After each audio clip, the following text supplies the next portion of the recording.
大家好，我是小杨，今天给大家分享一个比面包还柔软的早餐饼，方法特别的简单。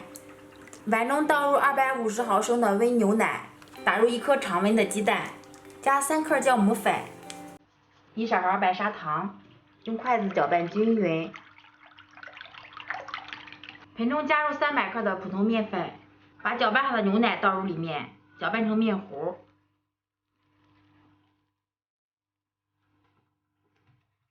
搅拌成像这种偏稠一点的面糊就可以啦。盖上1层保鲜膜，放入冰箱低温冷藏发酵1个晚上。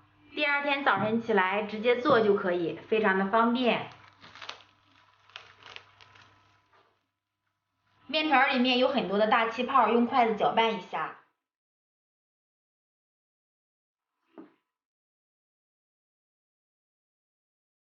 像这样就可以。准备一个裱花袋，泡在杯子上面。搅拌好的面糊倒在里面。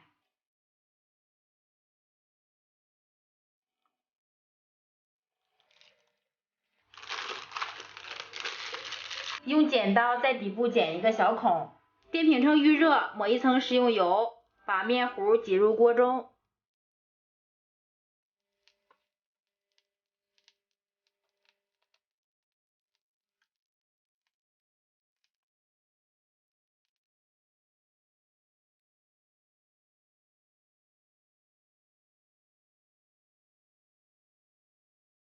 全部做好以后，盖上盖子，煎至定型。底部全部煎定型以后，再翻个面儿。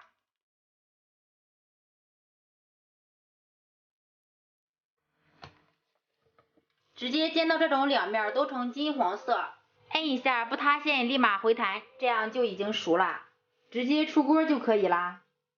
非常好吃的发面小饼就这样做好啦。看一下表皮金黄，里面特别的暄软。非常的好吃。这个方法制作起来也特别的简单，全程不用手蘸面，非常的方便。喜欢这个做法的朋友，赶紧动手做给家人尝试一下吧。我是小杨，每天更新不同的美食，喜欢就关注我一下。感谢朋友们的观看，我们下期再见。